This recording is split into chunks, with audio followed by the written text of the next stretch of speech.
Ahoy, hoy! Welcome to HeadGames, the science and psychology of sports. I'm Dr. Brett Levine, joined as always by Dr. Ben Rosenberg. Ben, how are you? I'm doing well, Brett. Really excited to have our guest here, TJ, with us. Yeah, I was going to say there's somebody else in the room with us, and I hope we're not getting Zoom bombed, although I'm not sure at this point. Pretty exciting. This is our first guest. TJ is a former high school and college basketball player. He's got a master's degree in sports administration. He's a former basketball coach, principal, father, children's author. You're a podcaster of the 2% podcast, future commissioner of the NBA. TJ, welcome to the pod. Thank you guys for having me. My resume sounds a lot better than I actually am. That's for sure. I don't believe that, but you can be modest. You can be modest if you want. We shall see. Impressive.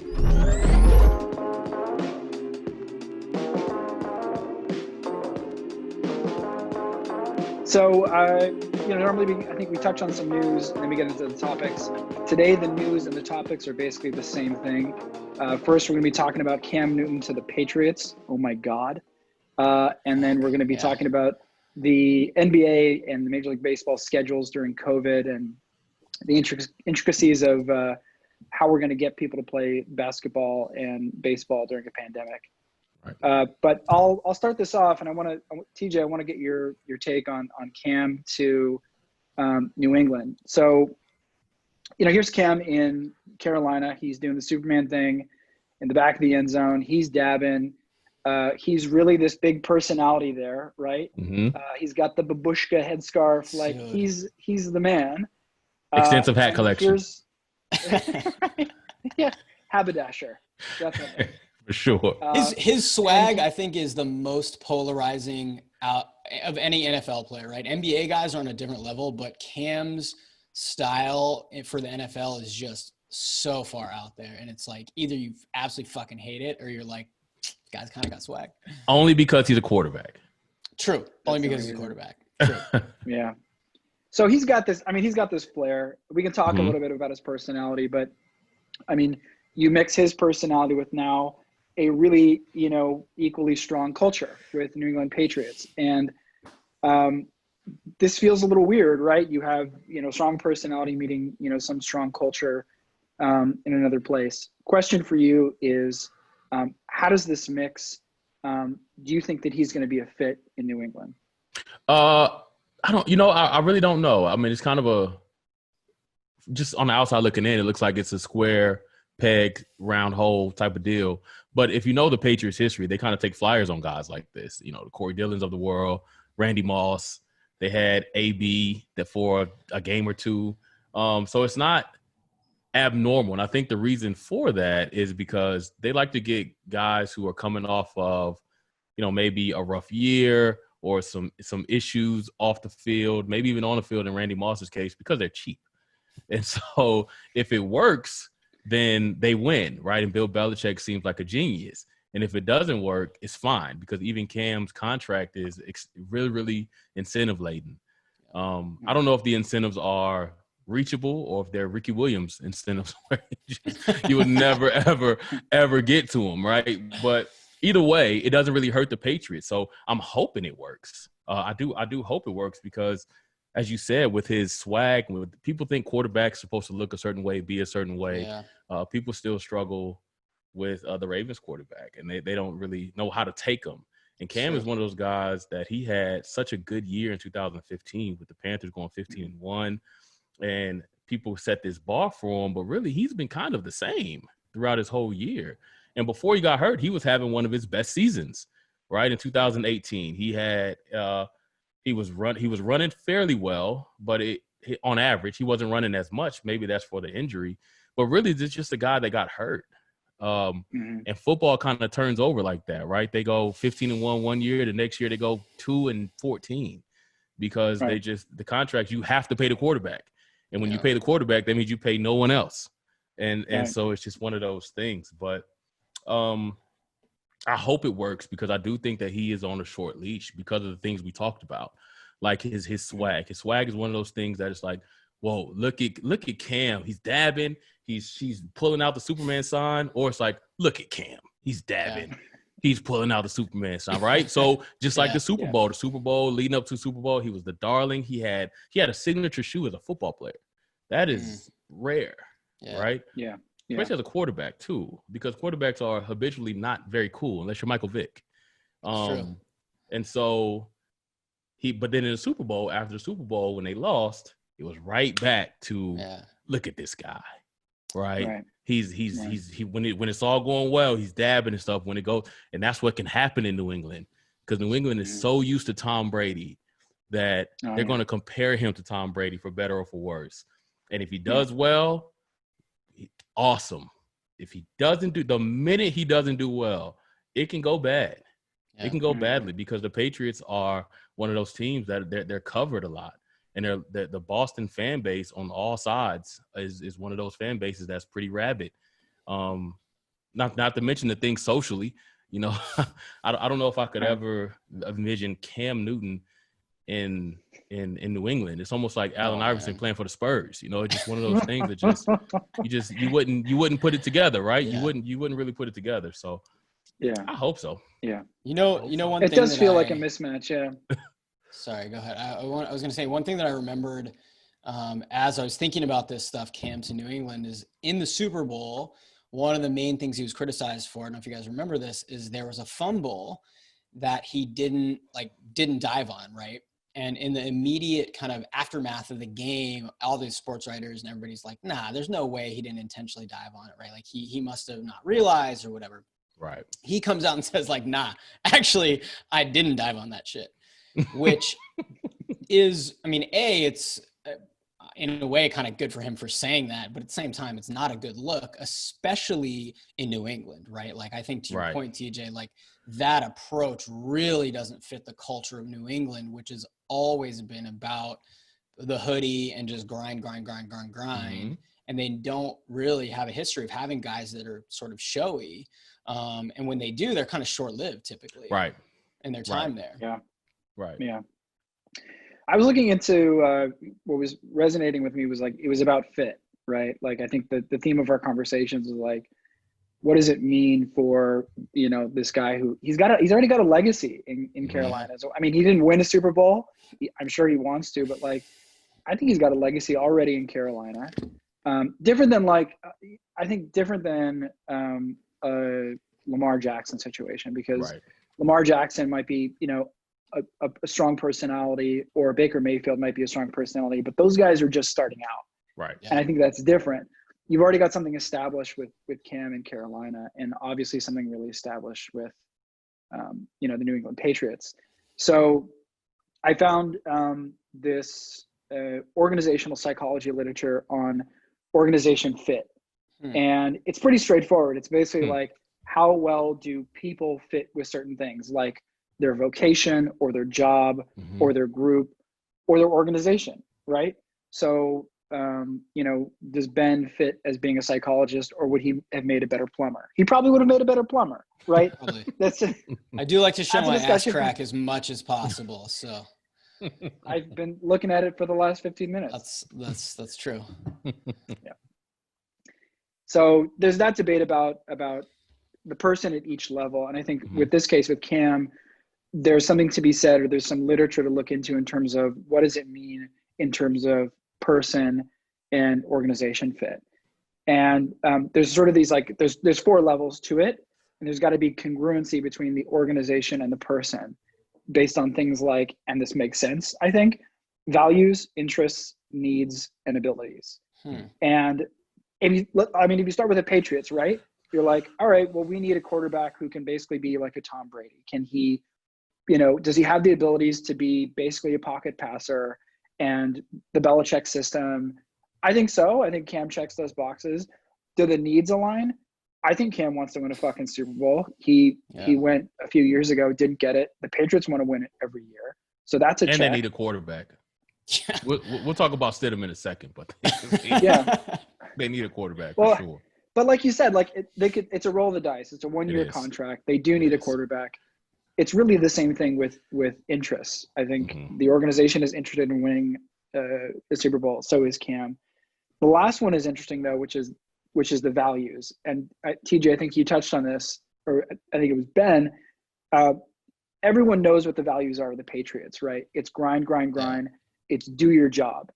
And do your job is you do your job because your job makes other people's jobs easier, or other people are depending on you to do your job. If you're an offensive lineman, you are going to be the best fucking offensive lineman you can because it buys the quarterback time, or it clears the path for the running back. It takes pressure off the defense, whatever it is. And the question I think is like, does Cam care enough about his teammates to work that hard? I think he does. I think he's shown a good work ethic. I think he gets – any quarterback is going to get flack for showing his workout videos with his shirt off over the offseason to be like, okay, here's this, quarterback trying to get a contract or whatever. But, like, that guy was a team player. That guy wanted to win a Super Bowl. He brought the Panthers there. I think he can do it. I think it's going to be a great fit. And, to TJ's point, if it doesn't work out, big deal. It's a year. No risk. There's other quarterbacks to be had in 2021. So I think it works. I mean, I think he values winning. I think Cam Newton values Cam Newton. But, I mean, if you at the end of the day, the NFL is one of those leagues to where once you're 30, you're ancient. You're only supposed to last 3 years, but on average. But if your body looked like Cam Newton, you would probably show your workout. Why not? Right? I would. 6'5", 240. That's what I'm saying. Like he's not. Yeah. He is not a human. Like he's not. He won in JUCO. Yep. He won at Auburn, and that Auburn team was not full of pros. No. Right? That Carolina team was pretty good, but you probably can't name 10 guys on that team right now. And that was what, 2 years ago, maybe 2.5, 3 years. And so I think his values are winning. I just think that the NFL is one of those, it's a copycat league. And so sometimes those mindsets go with it. Like quarterbacks are supposed to look this way, right? Colin Cowherd used to have these diatribes about the guys that wear their hats backwards, right? And but Cowherd would talk about something like that. Yeah. And so Cam Newton has the dreads now. He has the tie around his head because he's a kind of a hip hop quarterback. Yeah. Because when Michael Vick came in the league, it was the same way. But Michael Vick isn't 6'5", 240. Right. He was a small guy that had physical things that would harm him, unlike Cam Newton. Yeah. And I think that if you think about it, really, one of the issues with Tom Brady is when he got hit, he hated it. And it would mess with his rhythm and it would mess with his mindset. And he's over there yelling and screaming. I'm interested to see if Cam Newton starts yelling, screaming at his wide receivers on the same team with the same jersey. How will it be accepted? Yeah. What will be the narrative? Will it be he's a me guy, look at Cam Newton, or will it be he's a fiery leader like they were saying about Tom Brady? But I think winning brings you equity. And so, I do think that Cam Newton really, I think he wants to win. I don't think he would fight this hard to come back from these injuries if he didn't care. He would just go on some, I don't know. I think the Browns were another team that called him. He would just go there, He'd go be a backup somewhere, right? Like there was talk about him going to back up Ben Roethlisberger in Pittsburgh or something, which like Pittsburgh probably is going to be pretty good again this year. They have a really good defense, getting Ben back and getting some of their guys back. Like they should be a contender. So yeah, he could go there and sit on the bench, but like you said, he's obviously still motivated to get out there and get after it and to win. Otherwise, he wouldn't have been probably holding out this long for a place where he knew he could probably start. Do you think he would have? I can't believe the Chargers didn't go in on him. What were you saying? The Chargers were go in? I mean, they're saying they're happy with Tyrod Taylor, and they have the kid from Oregon, Herbert, that they picked in the first round, right? So it's like they feel like they're set. Tyrod's like a game manager, kind of not going to turn the ball over, probably not going to win 13 games, but not going to fuck you over either, kind of QB. So he'll hold the reins just like he did for Baker Mayfield. He's Alex Smith. Yeah, exactly. Yeah. You just look for a reason to replace him. He's not going to hurt you. No, not going to hurt you, but he's just going to he's going to roll the boat. Exactly. Cam Newton was the number one pick coming out of college, and it wasn't close. No, so he's not just some bum off the streets. He's a dude. Yeah, he's a dude. Yeah, and I think I thought the Steelers would be a great fit because him and Ben are very similar. Yeah, I agree. He's just a little bit more mobile. Yeah, You know, they're both I big. honestly wanted him to go there. I thought he'd be a great fit there. And Yeah. Ben's 38, maybe. He's coming off arm surgery. Like, let's say he can't make it back, and they're right there. Mike Tomlin's super strong head coach. Yep. Like, yeah, I'm with you, TJ. I thought it would have been a super good fit there, but dude, I'm honestly still kind of in shock he ended up in New England. Yeah. Also, Ben is not showing his workout videos with his shirt off either. Hell, nobody wants to see that. No, I don't want to see that. Oh my god! I think didn't he get arrested for doing something like that a while ago? Man, that is a dad bod special for sure. It's so true. As dads, we can say that, right? As dads, we can because it's a real thing, right? That's a real thing. Yeah. Oh yeah. You know, so I think he'll be okay. I hope he does okay in New England. Yeah, I think Nick Wright, if you guys know who Nick Wright is, the sports personality, he had the best take on it. He was like, I'm already irritated, not only because the Patriots will be good, but because I'll find myself rooting for him. Yeah, it's so true. Absolutely, it's so true. You're just so tired of the Pats, and then you're like, man, I really want this to work because that'd be so cool. It will be dope. To bring, I mean, like TJ, you said, to bring that swag to New England, I think is super interesting, man. Like, think about, they've never had a personality like that did anything or lasted there in that culture. Like, the image that always comes into my head is Bill Belichick at the Super Bowl parade the one year where he's like, no days off, right? Like that famous ass clip. It's like, dude, you just won the Super Bowl again. Like, celebrate that shit. Yeah. The image that comes in my head is Tom Brady dancing. You remember when he was dancing with the ponytail? God. That's not Cam Newton, right? So just think about this. Like, Cam Newton runs off the field in his Patriot blue, red, white, and blue, and he takes his helmet off and he has the big dreads. That's weird to see, right? That's hard to picture. You don't really put those two things together. So I'm hoping it works though. Yeah. Same. All right, let's jump to schedules. We have Major League Baseball and NBA just released their schedules for this upcoming COVID season. Both of them are going to be abbreviated, I believe. Is the NBA going to get – I don't think they're going to finish much of their season. They lost a big chunk of it.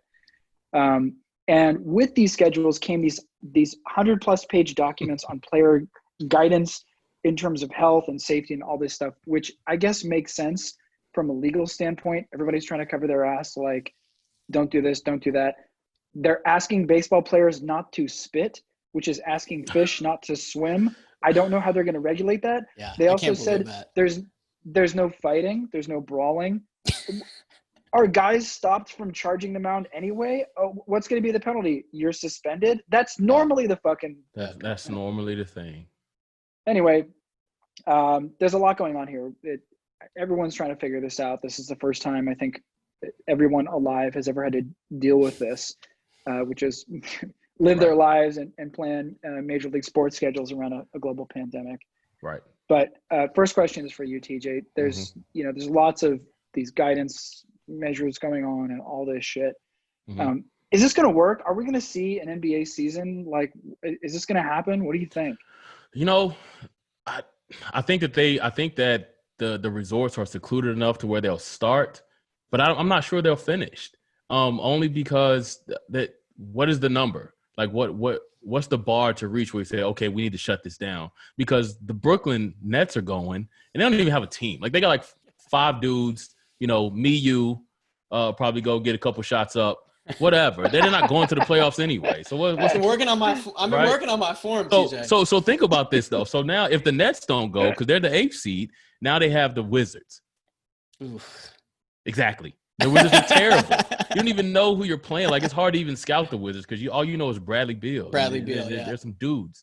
So I'm not sure because how do you regulate, right? There's these things in place, like you guys touched on a previous podcast, where when they first get there, they have almost up to a 48-hour quarantine in their rooms. For 2 weeks, they can't leave their hotel, and they're saying, well, you can play ping pong 1-on-1, but not against each other, which is, I mean, not doubles. But who plays doubles ping pong anyway? Whatever. Seriously. And then it's not a literal bubble, right? So it's not like a Truman Show. So how do you stop people from leaving and coming and going? And where you probably see a lot of models taking pictures in Orlando. Not to mention, Florida is spiking right now in their corona cases. So I'm not sure if that'll work for the NBA. Then they have if you're a high risk, if you're a coach or a staff member that's high risk, they're not even letting you in the bubble. Or it's just a weird situation. There's been the FC Dallas Soccer Club already had 6 dudes test positive in Florida, so they had to shut their stuff down. The Denver Nuggets had to shut down their practice facility for guys getting. I mean, it's just. And in baseball, like you said, you can't spit. Then they're telling pitchers, don't lick your fingers.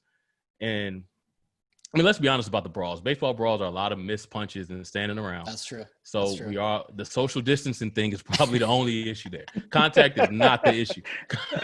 It's just, a lot of times they even socially distance in those brawls. Yeah, all they do is run out and look at each other, and they talk to each other a little bit. And that's guys run from way out in the dugout for some weird reason. I mean, that in the bullpen. Excuse me. So I don't know, man. I'm not sure if that makes sense. I don't know if they'll finish.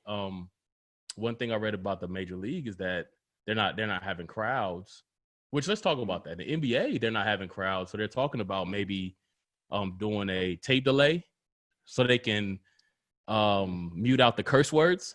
It's like, no, we need that. Like, we need that's entertainment, man. Give me some cursing. Yeah. Give me some stuff that's inappropriate. Maybe do it like they did the Jordan doc. Put it on ESPN, ESPN2, so we can decide. Do you want the curse? TVMA, baby. Yeah. Let us Dude, know. I want to hear these guys talking shit to each other. Exactly right. That's the entertainment value. I think you're right, TJ. Like they almost have to do that. Like what else do we have? People are going to be eating it up anyways, right? Because we have nothing. Because sports. Yeah, because sports. We've been fiending for this for months, but now, if they had them talking shit, just imagine if this happened like during the era of the Jordan doc, 80s, 90s, peak of shit talking. Some of those guys, if you have like Gary Payton out there talking shit, oh my God, man, that would be incredible TV. My God, Kevin It's Garnett not just terrible. KG. That would be awesome. Yeah, that would be great. Killing people, just killing them.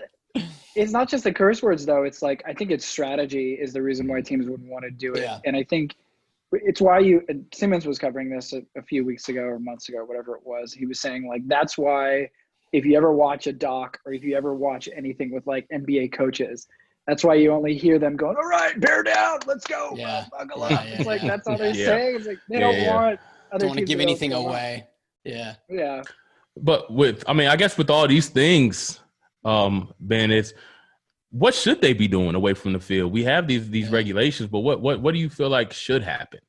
Yeah. So, I mean, for me as like a health psychologist, like I think about this stuff a lot, right? Like what are the kind of messaging strategies we should be using? And I mean, unfortunately, the federal nor state governments ask anybody like me what they should be doing, and they screwed the pooch, but that's a whole other issue. But the NBA and MLB, I think, have a chance to give their players some guidance to, in a way that would at least increase the odds that they could actually have a season, right? And increase kind of what guys understand they can and can't do. So thinking about this from like that sort of scientific perspective, like the way that the leagues could potentially present this information or these messages to the players, because as you guys said, they have 100+ pages of what they can kind of do and don't do on the field, but there isn't much that they've gotten to dictate their off-field behavior. And I think particularly for MLB, this is important because guys are basically living in their houses, right? Like they're not traveling to go to a bubble like in the NBA. They're living at home. And so it's going to be really hard to not just act how they normally would. So I was thinking about 3 strategies in particular, I think, that the leagues could really use that would be research-backed, that would maybe get the players to listen to them more. So the first is basically to provide a really clear message about what they should be doing that comes from the top, that's really consistent. And again, this is one thing that our government just didn't do from the get-go. So tell the players what they can and can't do, be clear about it, be consistent with what that message is, regardless of what it is, whether it's you have to stay at home when you're not playing, or if it's you can go to a restaurant or whatever it is. Be really clear, be really consistent about it, I think is the first thing. The second, which is something that I really love, because I super effective, is to tell players kind of the norms. So basically enlist some of the top guys that are like thought leaders in their league. So in the NBA, LeBron comes to mind, right? I think Patrick Beverly or somebody was quoted as basically saying, if LeBron says we're playing, right? So Yeah, for sure. enlist guys like that really have the eye of everybody, to get them to act in a certain way and say what they're doing, because everybody else is going to want to live up to that standard. They're going to want to live up to that norm, basically to avoid ridicule. If they think that somebody is big and as well known as LeBron, or I'm blanking on who another huge kind of influential name would be. LeBron just keeps coming to mind.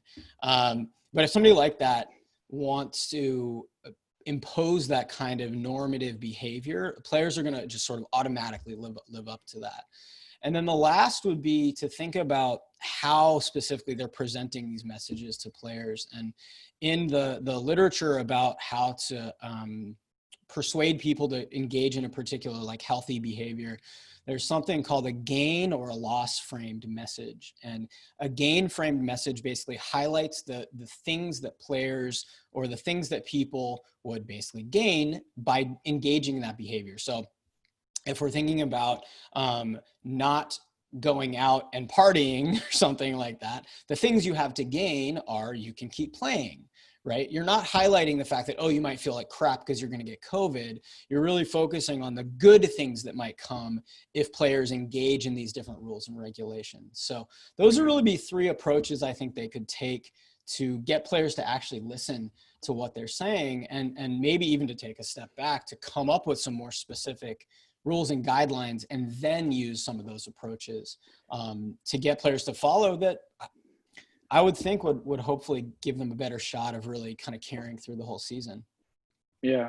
Ben, who's to say that these 100+ page, rule books about player guidance and safety don't at least check two of those boxes though? Like it's consistent, right? Here it is written down in this document and we're giving it to everybody. Check. Yeah.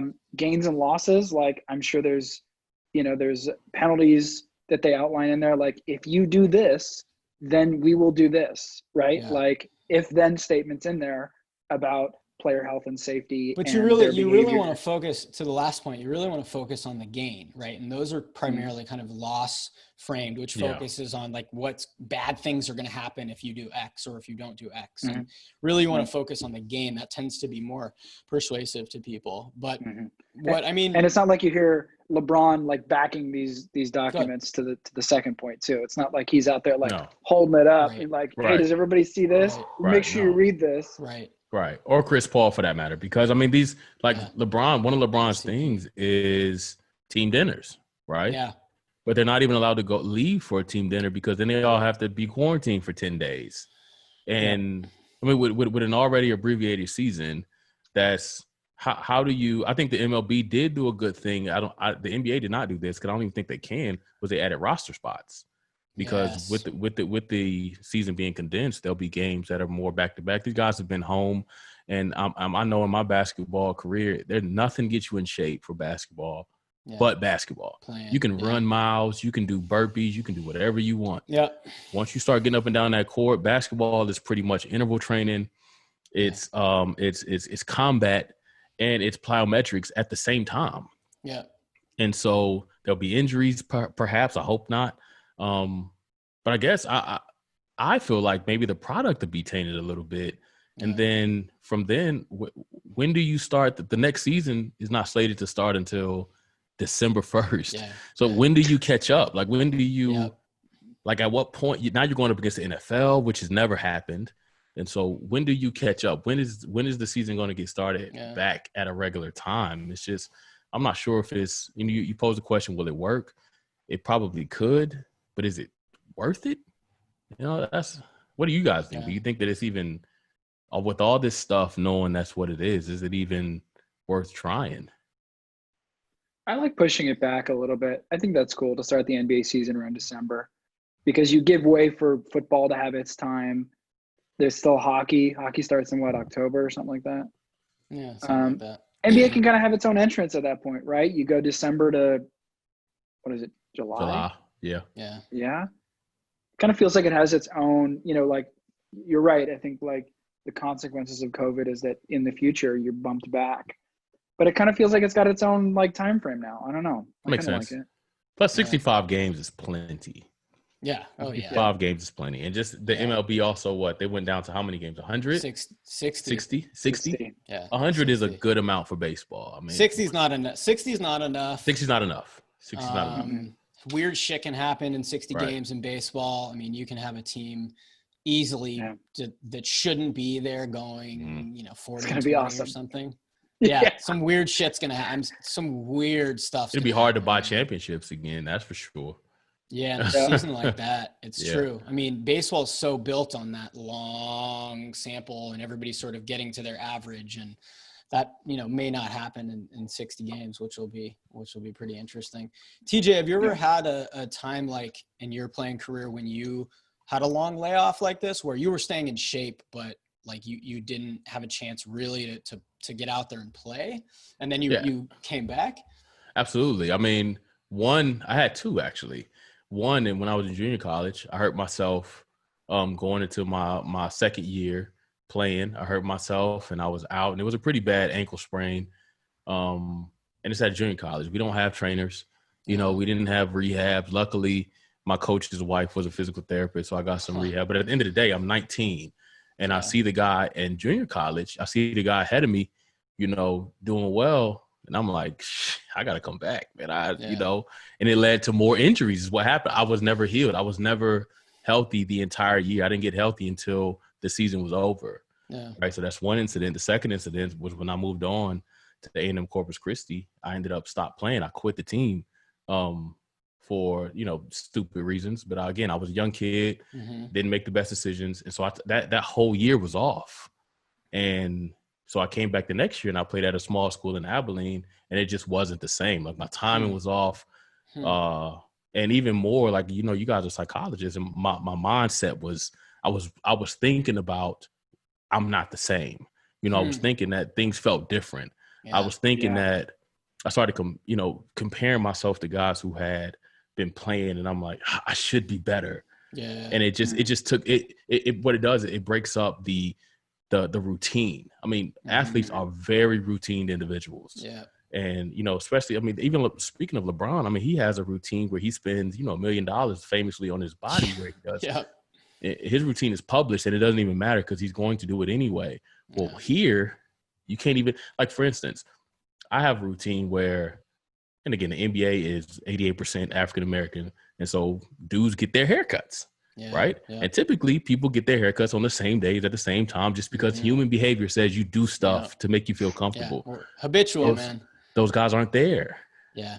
So even that can make you just feel so true. Like this is not right. Like Allen Iverson, going back to Iverson, he took the girl who braided his hair and told her, quit your job because I need you on call. And he will fly her to where he was to braid his hair for TV games.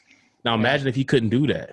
And you don't even feel like yourself. Like you just like, something's off. And it causes you to start thinking about basketball is such a reactive game. You can't have those type of things on your mind. And so I think that even the coaches, though, I mean, you got to think every guy is not the same. Like Dame Lillard is an awesome player. Dame Lillard said he's been at the house chilling. Like I could take a couple shots outside, whatever.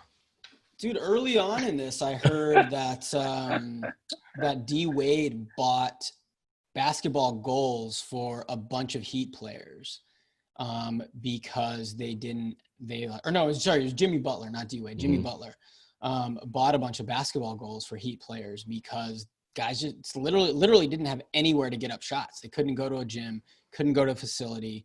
They didn't have one at their apartment complex or whatever. So he bought these like nice ass basketball goals for a bunch of players. So they at least had somewhere that they could get a shot up. And I mean that, to your point, that just shows you how much these routines have been thrown off and the potentially long-term impact that'll have as they kind of get back into these games. I mean, basketball is just shooting specifically is super, super rhythmic. Yeah. And I mean, Steph Curry had a shooting routine. Ray Allen is almost like a baseball player in his rituals. It's crazy. So now to just stop and you have to be home and be like a dad. Like a lot of these dudes have kids. Yeah. And they're just by proxy, their companions, their wives are almost like single parents. Yeah. You know, and then now you have to be home the whole time, and then your kids are also home because they're not in school. Yeah, so it's just right. like your whole life has changed. And now you drop back into, okay, we got 8 games. Let's get it right. And it's just not the same. It's just not going to be the same. There's no way it could be the same. It's going to be weird. Yeah. One interesting thing that I did see, Brett, we were talking about in our first pod about what effect the kind of bubble cities would have, places would have on the teams and the guys.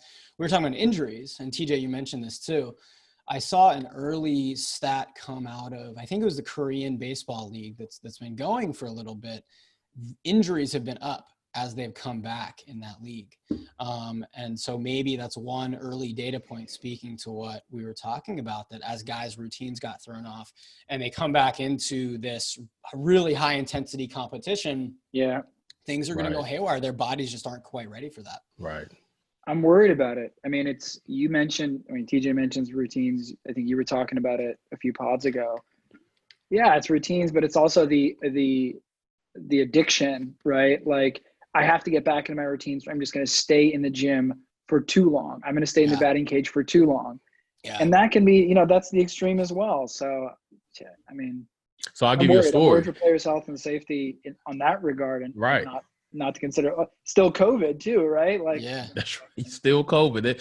That's just a looming thing that, I mean, you go, like, how do you regulate this though? Are there gyms that are sufficient in every hotel room? Because even they have the hotels split up to your standings, right? The best teams are in this hotel, whatever. But which is nuts, but whatever. When I was my last year in college, I struggled with rheumatoid. I didn't know what it was at the time because I was 22, so nobody would diagnose me. And so when I finally got to the point that I could lift again and do things, I tried to go right back to where I was, even the running. So when you really beat your body to shreds as an athlete, right? You don't really, especially in the early 2000s and 99s, we didn't have personal trainers. We didn't have stretching protocols and all this other stuff. And so when I was able to move again, the first thing I did was try to go run the exact same workout that I ended with, right? Yeah. And the only thing I could think about out there was, what the hell was I doing? Why did I do this? Yeah. Like, this is stupid.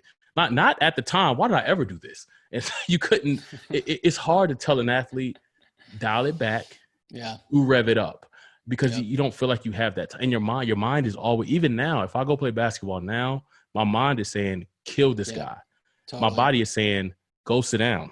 Yeah. We're not going to kill anybody. We're going to sit here. We're going to stretch some, maybe get some ice. Yeah. That's it. That's just, it's hard to just cut that off. You can't, you've been built like a machine, but then you got guys like Zion Williamson. Listen, my family's from South Carolina. Zion Williams from South Carolina. I can guarantee you he was not eating good.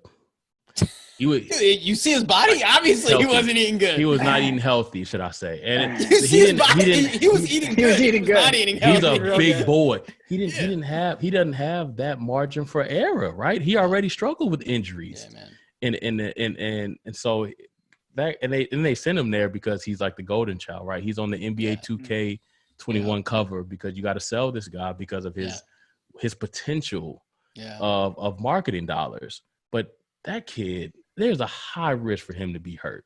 Yeah. And with his body style, that could be lingering, Yeah. Everybody's not LeBron. Everybody don't have that discipline like LeBron does. Right. Or the money. No, I'm scared. It's scary. It's a scary proposition for sure. TJ, you have set the bar so high for guests on this show. Thank you. This has been a blast, man. This has been a lot of fun. Thanks so much for joining us. Really. Thank y'all for having me. I appreciate it. Yeah, man. You want to talk about your pod? Oh, well, yeah, I have a pod with my friend and coworker, Talil.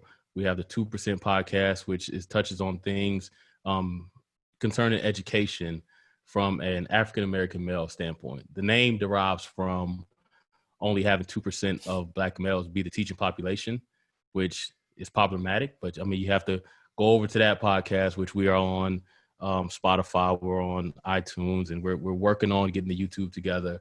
So check it out, man. We just got done with season 1. We do book reviews. We talk about current events. And then we have a segment where we just kind of have fun because teachers like to talk trash in the teacher's lounge. Because hopefully you were never the student that they said, this kid is an idiot. Well, he's never going to pass, whatever. Just get him out of high school. You don't want to be that guy. But it happens. So 2% Podcast is our podcast. And if you have a kid, I also have a children's book like they told you about before, which Bradley Knows Everything, which is on Amazon. And I'm actually finishing up book number 2. Hey, so things are going well. Congrats. Yeah, absolutely. That's great. When's that coming Nice. out? Well, Hopefully September. It's at the Illustrator now, and I don't like to get in. I don't like to get in artist's way, so I just, I let the artist kind of do whatever she's going to do. That's awesome. She's one of my teacher's daughter, one of my coworkers' daughter, and Cool. her name is Gabby Walters, and she's awesome. That's great. Same girl same woman. Same girl. I don't want to change anything. That's great. Yeah. Because she captured. That's really how my son looks, pretty much. So that's cool. It works. You're gonna fly her out just like Allen Iverson. Wherever you are, she absolutely. She's gonna be my personal braider. Your personal illustrator. Illustrator. I need you to draw. There you go. Draw. But she's awesome, and this has been a great opportunity. So I thank you guys. I appreciate it. Yeah. We appreciate having you. Appreciate of you. Great. Yeah. Thanks so much for joining us. And you're on Twitter at According to Void. That's right, which is my blog. And your blog as well. Nice. Mm-hmm. Okay. And we're on Twitter at HeadGames Psych. You can find me on Twitter at Dr. Brett Levine. You can find that guy on Twitter at BD Rosenberg PhD. Please comment below if you have questions or comments about today's show, or if you have ideas about future topics that you'd like us to discuss. Make sure to subscribe. You could also read a lot of our content on Psychology Today. Look up HeadGames, and we're blogging over there. Show was edited and produced by Joshy Boy, Josh Baca. Thanks so much, Josh. And thanks, you guys. Thanks so much for watching. Take it easy.